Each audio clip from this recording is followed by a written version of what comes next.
I heard you. I can't hear Travis. Travis, talk. Yeah, you still.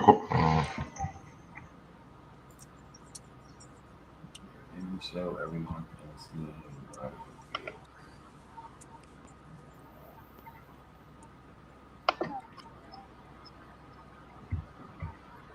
Oh, he on the all right. Let me see. All right. Yeah, y'all can hear me now? Yeah, I got you now.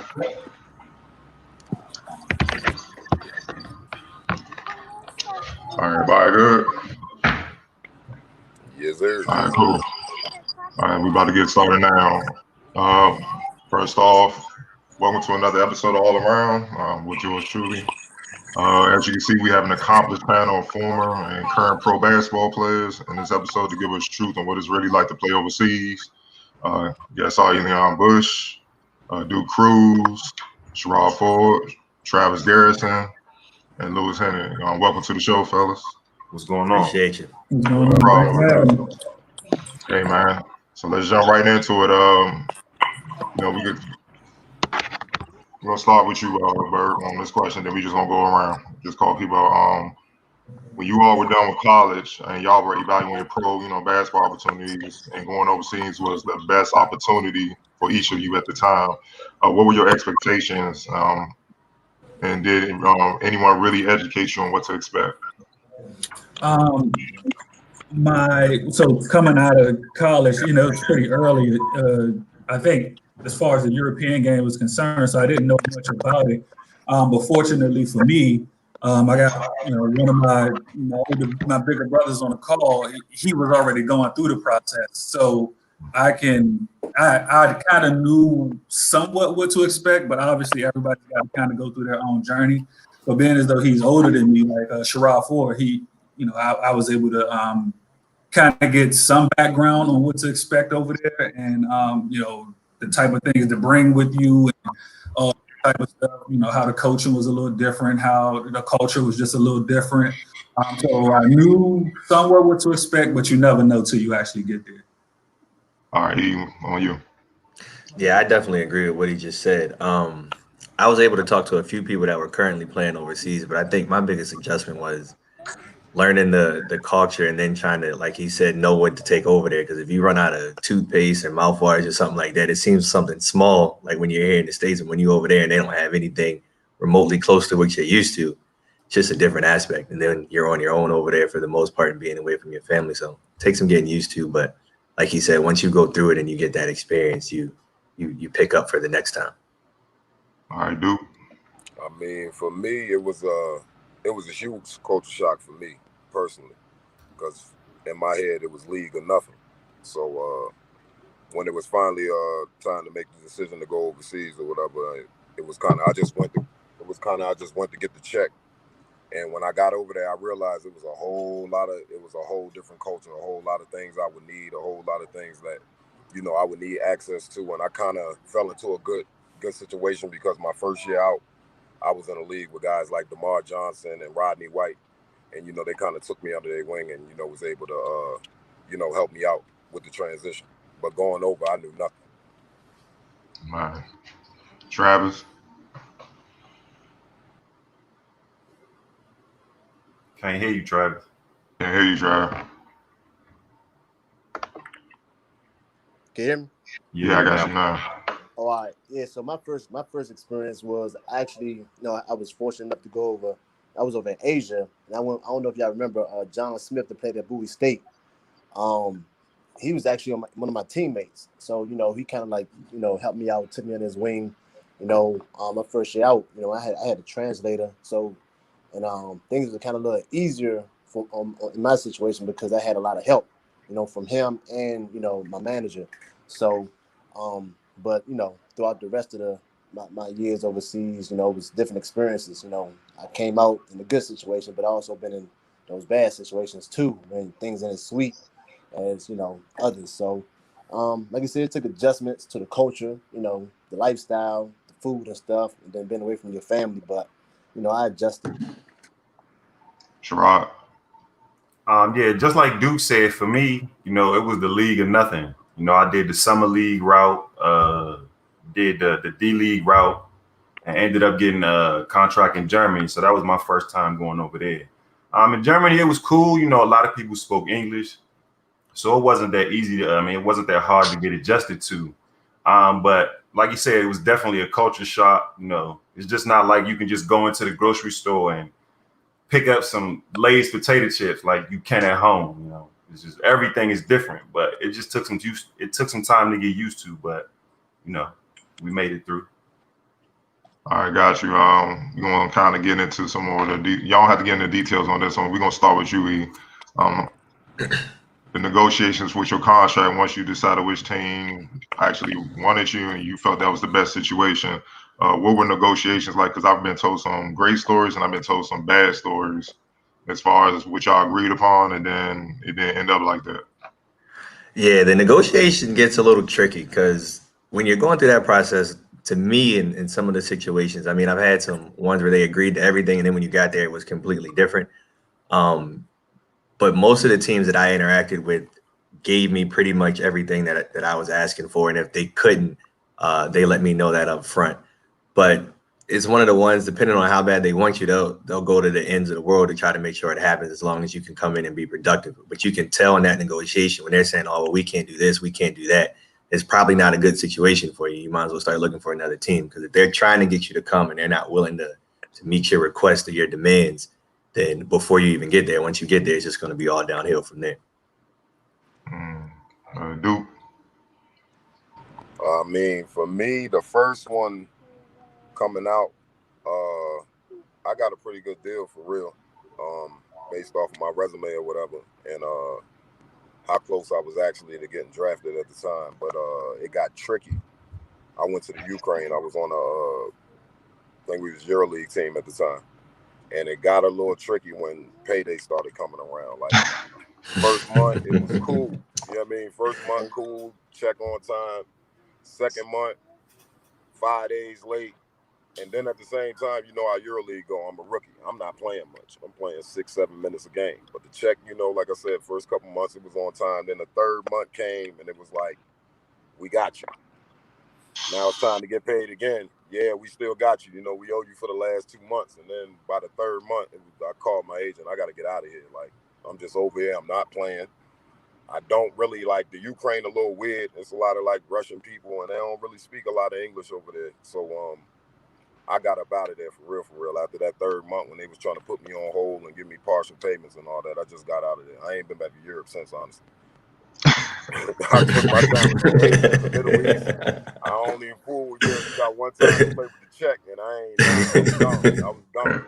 Nah, You know I feel you. France or nothing. You know I feel you, man. Travis. And now what he's saying, what Duke was saying, that Ukraine different out there, bro. And then, you know, some of the owners, the mob owners, you know, they like, I know one of the teams, one of the mob dudes own it. So, you know, like you can't really say, but you can't say but so much. You know what I mean? To be honest with you, in that situation, and you there, yeah, they don't play around. So I know what you said that. You know what I'm saying? Like, they don't mess around out there, bro. But yeah, in regards to my situation, like I said, my first year out, you know, we're going overseas. I mean, I was in a situation like everything was 5-star. You know what I mean? They already had everything laid out, so I didn't really have to ask for so much, and whatever I asked for, I pretty much got. But like I said, that was just in that situation. Everything in Europe ain't like that. You know what I'm saying? But you know, like what Duke was saying, what he was saying in regards to you ask for what your demands are, and if they want you, they're going, you know what I mean, give you what you want. But if it's kind of tricky, then it might be tricky all the way through. So you kind of just gotta, you know, use your own judgment, you know. But like if you're a rookie coming out, you ain't gonna know these things. But a lot of times, you know, always ask guys that was previous on the teams, you know, in regards to how they getting paid on time, you know, how does that work? And then I kind of make my choices based off that, you know what I mean? So like I said, it's a learning experience, man. But you know, these younger guys, they gotta know, man, or try their best to ask somebody that's been there before they was. And like for me, I always go look on the roster and try to reach out to one of the previous guys that was on the team the year before and ask them a lot of questions about the situation there before I even make a move. So, you know, that's how I handle things. Got you, Sharrod. I think I had one bad situation with one of my negotiations. I was playing in Russia. I had a contract, and then we wasn't doing good, and all of a sudden they brought somebody else in. It's crazy because they ended up bringing in James White, and I just had to sit, just sitting in Russia in the house, couldn't go nowhere, just there, and it was like I had to do that so I wouldn't break the contract. So it's just difficult, things happen. You just, you got to trust in your agent, that they can help you out, make sure you got a good agent, things like that. Bird. I think you talking about my squad when you was talking about that mob boss in Ukraine. It was two of them there. It was yours and somebody else. That's the EuroLeague team over there. Yeah. So, and you can imagine, knowing what you know and how the city is ran, when you late, when they late on your bread, like teams have been late on my bread. Not I went in the office acting stupid, trying to get my money. But when there's a mob boss running a team, you got to think about how you're going to get the situation. You know what I'm saying? And how you gonna go about getting your money? And like a lot of these guys tried Ukraine in the same year. What I did was I went home for Christmas and I didn't come back. Like that's just pretty much what I did. Like that was my move. That was my move. So I ain't, like I said, I ain't been back to Europe since. That was over. Yeah. So for my first deal, I was in Sweden. I didn't really, I didn't know the landscape of Europe. I didn't know who the good teams were. Whoever offered me the most, where I went. And it wasn't, looking back on it, I probably could have did things like the Bundesliga, but they were offering me less money, but it may have been a better situation as far as moving up in Europe. I didn't know all of that at the time, and so I just went with whoever was going to give me the most money, and that was pretty much my decision. And it worked out the first year. And again, it wasn't until I got to Ukraine where I felt like I started making some real money where things got tricky, and we were playing well. We were one of the top teams in the league, and I was doing the money still got crazy. So, the Ukraine, man, I don't even like that word no more. That's too far away. Don't put me on no flights through the Ukraine. I never want to go back there in my life, man. Them people different. None of that. Crazy cold out there. Depressing. It's depressing out there for real, man. It's depressing. I felt like I could deal with anything because I did 2 years in the Ukraine. The second year I went to Khimki. But I got out there, and this was the first time I felt like I just walked away from the situation. So we got to the 2 weeks, when I first came over, it was a 2-week trial. And, I get to my 2 weeks, first they had me in some weak apartment. So I get to my 2-week trial. They like, all right, we getting ready to move you to your other spot. And I was like, this, I'm still in the trial stage, right? And it was like, yeah. And I'm like, yeah, I think I want out. Like, I think I'm gonna just go ahead and find another situation. Because it was dark all day. It was, bad weather, potholes, no main highways. If I want to go, holler at somebody that's like Travis, like I think you were like down in Odessa or something. And realistically, it's like 100 miles away, but it's going to take me 4 to 5 hours to get there because that's crazy. Things like that. And I was like, after the money situation, and I went back because the money that they offer in Ukraine, and this was around the lockout time and everything, was ridiculous. But then like your mental health, that was the first time I felt like I ain't never know anything about mental health prior to going to Ukraine. But I knew something was off, and like waking up and something ain't feeling right. I'm not happy to be here. And yeah, I just wasn't happy. I was like, I gotta get out of here. Man, the Ukraine, they didn't want to let me go. I was trapped there for 3 weeks. Like, I want to go home. I just want to go home. Y'all can keep y'all money. Like, y'all don't even owe me the money no more. No, you're not going. You play for my team. You play for my team. You're gonna stay here. I don't know how they got me up out of there, but the first ticket I seen, I think I still got some stuff in the apartment over there or something. One of the youngest that came the next year might have found it or something like that. But I left everything. I grabbed a bag and got up out of there. I was tracking streets. Them people different. Man. This we're gonna start with you, Sharrod.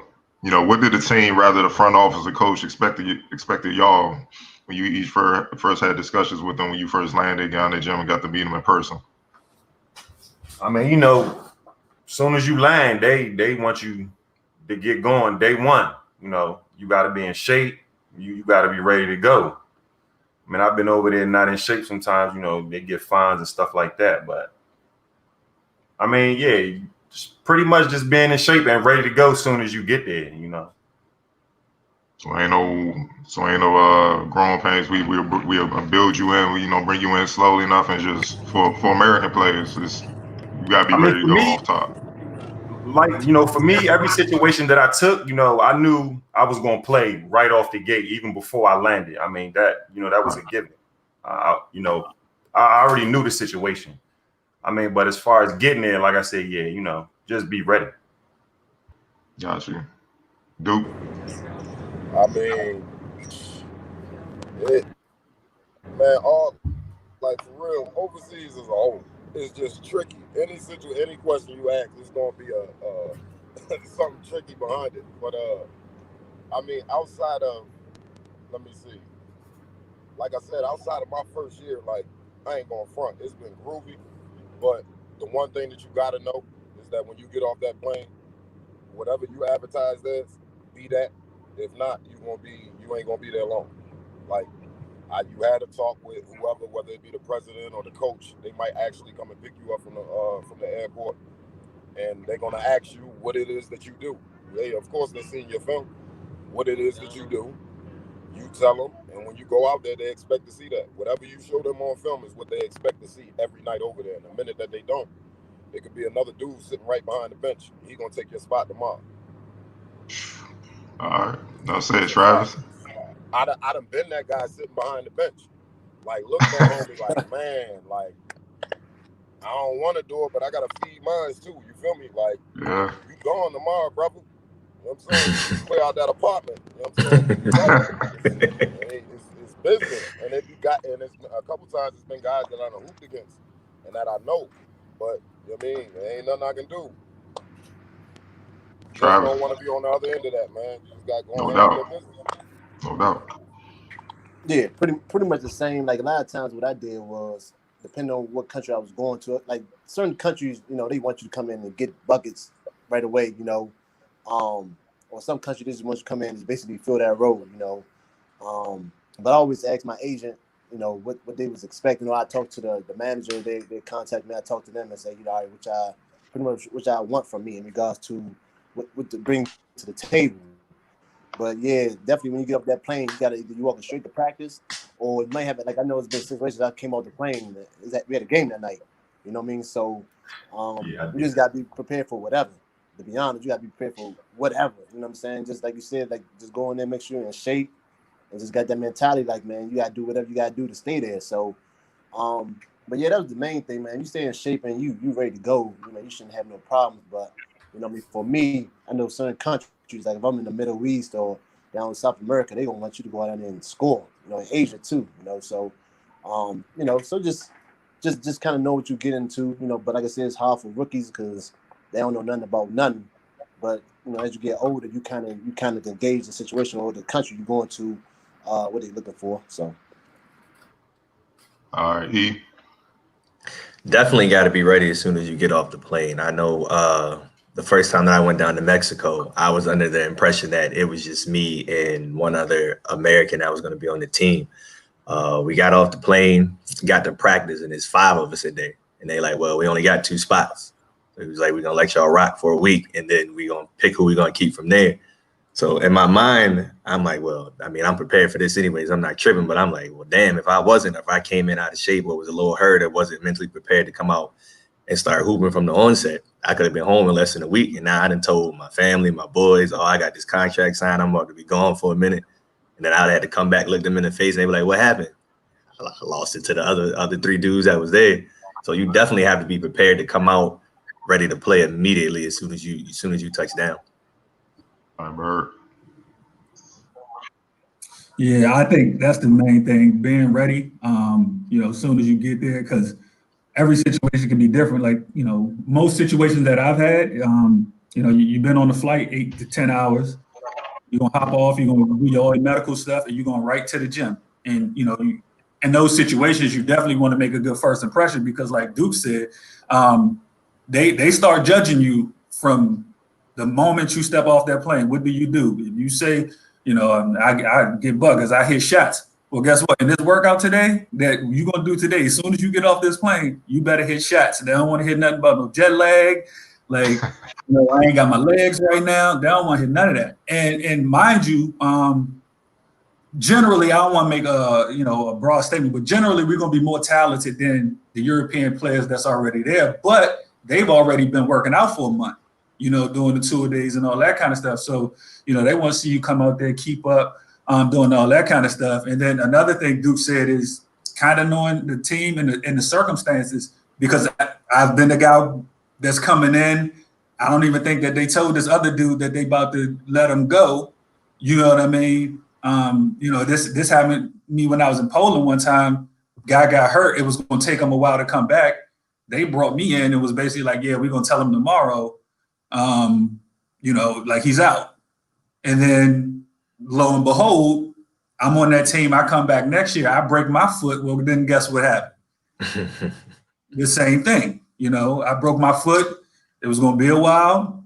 Like, yeah, we're bringing somebody else in or whatever. And then you start getting into disputes, contract and all this type of stuff. And do I want to take it to Switzerland? How much is that going to cost for the arbitration and all that kind of stuff? So, I feel like the majority of the time people just end up walking away like, man, keep the money. I'm out. I'll just get to my next situation. That's crazy, man. Practice. I heard it is something serious. I heard you practicing 2 to 3 times a day, every day.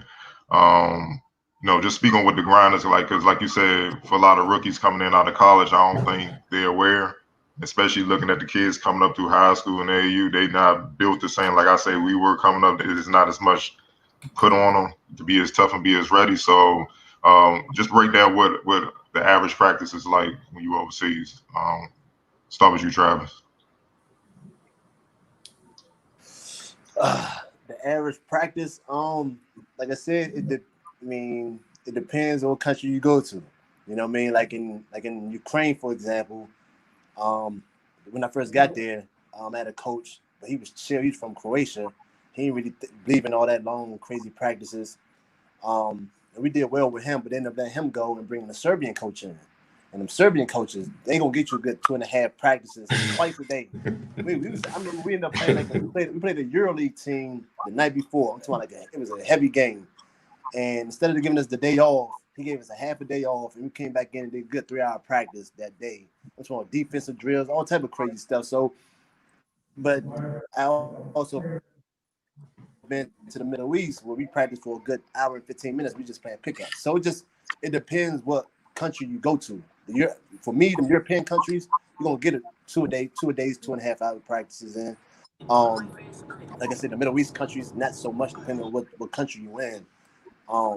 But Asia, my first year when I was over in I was in South Korea, man, they had us going crazy over there. And then they ain't want us to miss no shots. We had to dunk everything. Like they thought we was a freaking nation, you know what I'm saying? Like that's how they treated us over there, man. And then as I got older, man, I was like, man, I ain't going to no European countries because I already know what I'm gonna get in regards to practices and the breakdown on the body or whatever. So my whole thing was to go a place, man, where I kind of can preserve my body more if I could play a little longer. So it's just like I said, it just depends on what country you're in. All right, Sharrod. Stay away from Serbian coaches. That's exactly what I'm about to say. If you hear that your coach is a Serbian, yeah, I played for one Serbian coach. Because you ain't gonna like the outfit, man. I played for 2 Serbian coaches. I'm cool with everybody else from everywhere else. Some Serbian dudes is different. I don't know what it is up there, but they the only people I don't play for. They the only coaches I ever had problems with. Serbian coaches, young fellas. If you ain't practice 9 times a day, 39 times a week,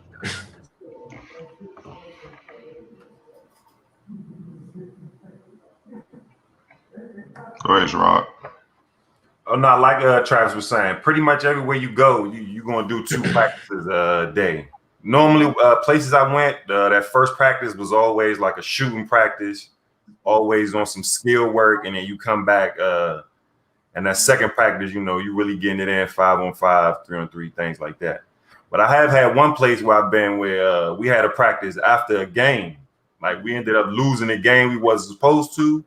We came right in the gym. We had like a little VIP room. Told us to go to the VIP room, shake everybody's hand, come right back upstairs, get your practice gear. And they made us practice after the game. And I played 30 minutes in that game too. He wasn't trying to hit none of that. Run, like, let's go. So it's different everywhere. They believe in practicing all day. I know you got to ready to go. You go ahead and finish up. Yeah, just like they said, most of the time it's 2 days. First practice is skill work. For me, like I told you guys, when that practice where I broke my foot, that happened in practice. And it was, when I started having injuries that just happened out of nowhere, it was my first year playing for a Serbian coach, where we now knowing what I know. And for me, it was like something that I had to do because as I was I didn't start at the top, Europe, but as I was climbing my way up, I was able to make more money. Unfortunately, it was like Serbian coaches. If you want to make more money, I had to go to these teams that were usually ran by Serbian coaches. And in my opinion, if you look around Europe, a lot of the Serbian guys, when they're away from basketball, they really enjoy themselves because I think they've just been ran into the ground their whole life, and like I said, for me, if for young players, you got to do what you got to do as far as feeding your family. However, if this is slightly a little bit less money to go somewhere else or play for a Serbian coach, then take the slightly less money. And you'll have, I guarantee you, it'll add another year to your career. Dealing with Serbian coaches is definitely going to take a year off of your career. My foot, and nothing happened. I was doing defensive slides, and it broke. And that was my first time I ever had to really sit out. I never had any real injuries. But that one year, that first year with the Serbian coach was different. And you'll be in shape for sure. You'll be in tip-top shape, but some other things come with that. Got you, man. Appreciate you for joining us, man. I know you got a meeting. Go and visit with the Thank kids. y'all, man. Appreciate you. Appreciate y'all having me. All right, now let's get to the games. Obviously, like I said, depending on depending on the different leagues you're in, it's different competition and whatnot. But talk about the how hostile the fans can get. The refs, just the whole experience of playing, overseas in actual games. The fans are definitely crazy. The referees, I feel like in some of the leagues that I played in, just had it out for the American or import players because we would get demolished and it would be no call. But as soon as we slightly touch somebody, it's like some type of flagrant foul or something. It was crazy to me. When I was actually playing in Peru, we're shooting foul shots and they're shooting fireworks off inside of the arena. So you getting ready to shoot the ball and they letting fireworks go up top. The little pops are going off. And I'm like, this is absolutely crazy. And then I think my craziest experience was Macedonia as we were coming in to play our rival. I don't know I'm pretty sure y'all seen it, where they had the visiting fans inside of the cages, inside of the arena, so they had their own separate entrance. So I'm walking into the game. Normally the fans sit there, so they're in there, but this time they had the riot police around the court, full gear, masked up, the batons and everything. And I'm like, this is about to be crazy. And literally from the warm-up time to the end of the game, that's probably the loudest place I've ever played in my entire life. And to this day, I don't know what they were saying, but from the expressions on their face, when I had to take the ball out over there, it wasn't nothing nice. They was probably threatening to kill me and all types of stuff, but it was a fun environment to be in, but it was also crazy at the same time. On you, Travis. And what was your question again? I got dropped out the. No, you good. Just the experience of playing it, in the games, what the environment's like, how hostile the fans can get, the refs, all that. Man, like he was saying, man, it just depends on what country you're in, man. I've been in Venezuela, for example. I did that during the summer times, man, and it used to be crazy, man. But it was a great experience in regards to like, man, hot gym, super packed gym. Depending on who you playing against, is a rival, whatever, or the playoffs, they get crazy, man. But like for us players, man, we like stuff like that. I mean, it ain't too crazy, you know what I mean? Definitely. But also was in a situation where I was actually in Uruguay, and it's crazy. I went over there, and we was like, they were just trying to be top 500, but we was like in last place. Long story short, we ended up fighting our way back. We made it to the playoffs. We was playing against a rival team, a team that they always had problems with. And then after, like, we end up making it to the playoff situation. But right after the game, man, they got into a fight. When somebody shot a gun up in the air. Long story short, they found this lady dead on her balcony the next day. So then, if suspending our team, they suspended our team for the rest of the season and the next season, and we ain't had nothing to do with it. So it's just stuff like that, man. It's just like I said, it just depends on what country you're in, man. It could get super crazy, especially like if you're over in them European countries, man. You playing against a rival team, man. You don't never know how it's gonna go. So. Yeah, definitely. Because even before the game that I was talking about, they was marching in the street, doing the little sing-alongs and stuff. So I'm like, this about to be insane. Dude, what we talking about is your experience. Talk about the experience of playing the actual games, how hostile the environment can get, man, the refs, all that. Man, I done been in some hot spots, man. South America, for one. I done been in many riots, like, they done had to stop games. I remember one time in Uruguay. We got into it with the fans because of my teammate, man. Like, my man Terry Evans from St. Louis, he's a good dude.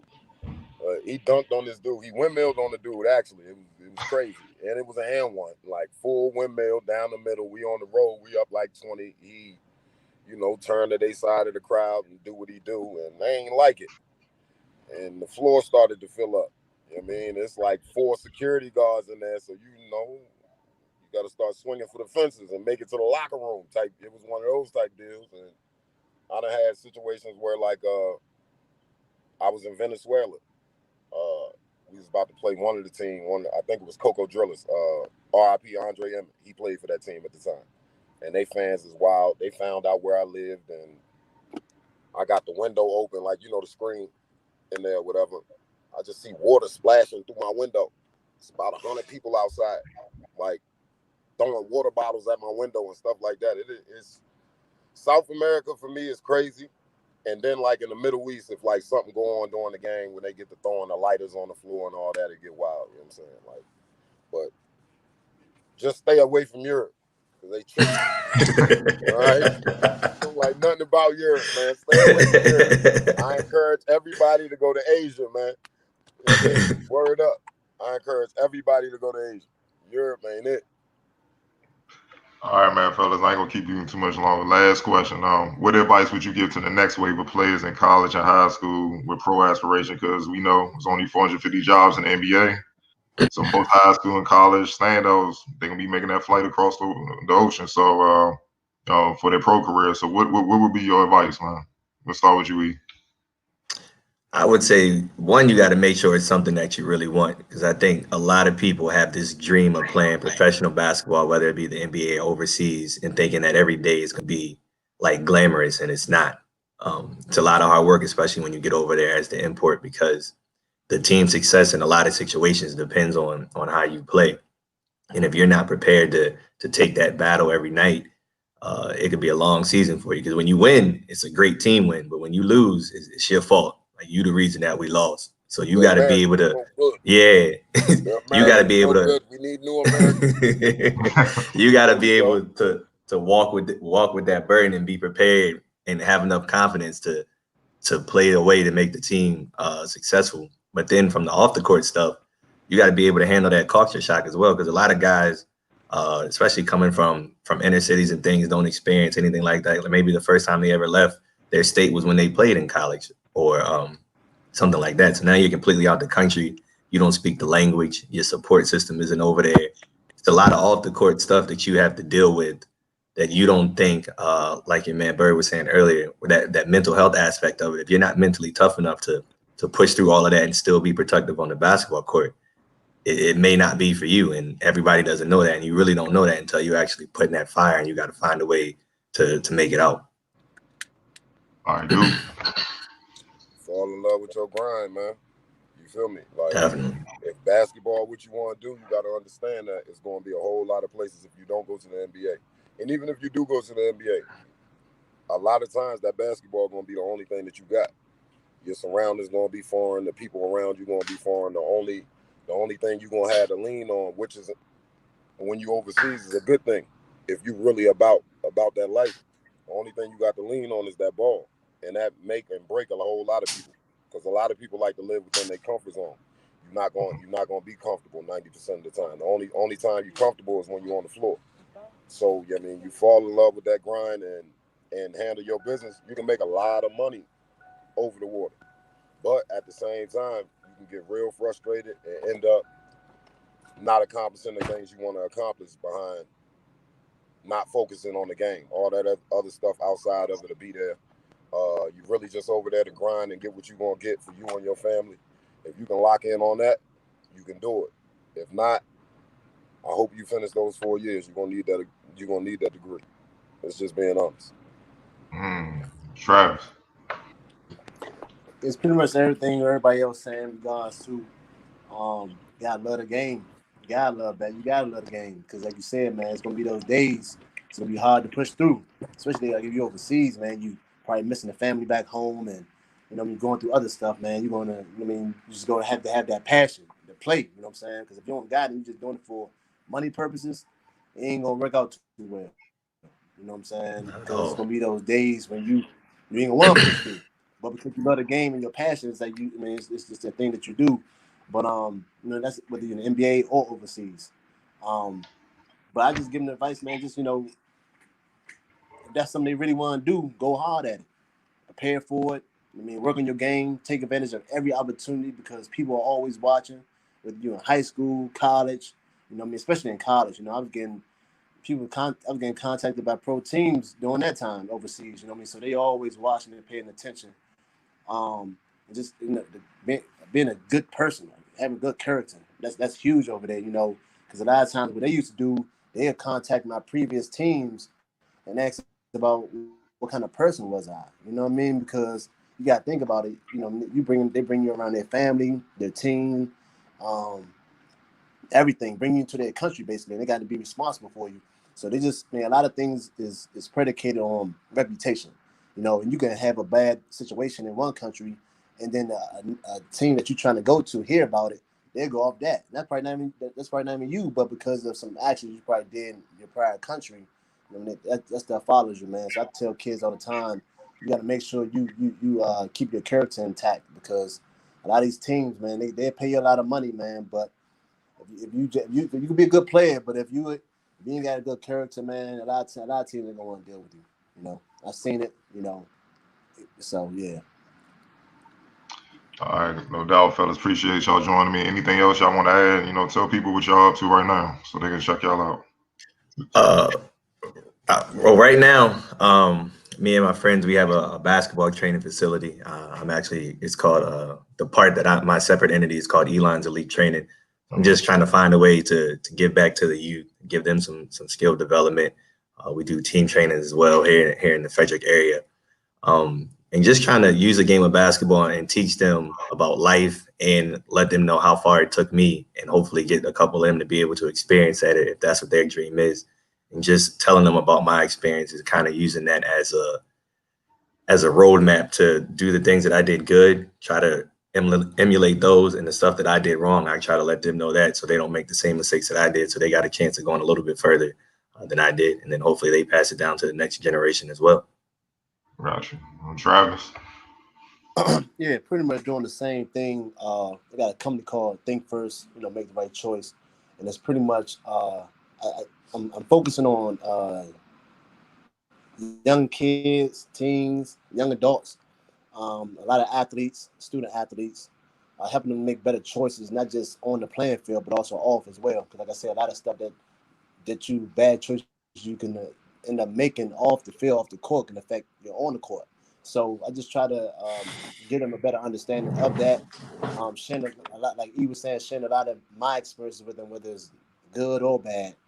Just try to be very transparent because I am super passionate about helping other people, but especially our younger generation that's coming behind us. Because I don't think it's fair that we've been through so much, but we don't go back and help the other people coming behind us. Agreed. That way they can have a better chance to move forward. Because sometimes they may just not know what to do and what not to do. There's a lot of things I didn't know until I went through it myself and either got burned by it, but learned from it. So my company, we focus on that. I got the different books that I use to help educate the parents and the players, about different experiences and what to watch out for, what to look out for, and how to kind of go about things. So that's what I'm doing right now. I actually got an opportunity, man, to go over to this. Somebody reached out to me from Africa, man, that's trying to do something. They got like 2,000 kids over there. They're trying to help out with the game of basketball and basically teach the life skills. So I'm trying to find a way to try to make that work, man. But I just want to be global. I want to be able to just travel the world and just help everywhere I can, So that's what I'm focusing on right now. Man, that's big time. Appreciate all y'all for joining me today. This is right in line with what y'all saying. Hopefully this can educate a lot of future players so they already know what to expect as they approach college, and NBA may not be the reasonable goal at this point. You know what I mean? When they know they got to look across the water. And now they got, you guys to inform them so they can't say they don't know. The information's out there. So, appreciate y'all joining me, and, definitely stay safe out here. 2020's been crazy, to say the least. Crazy, yeah. Appreciate you, boss. Appreciate No problem, man. Talk later, man.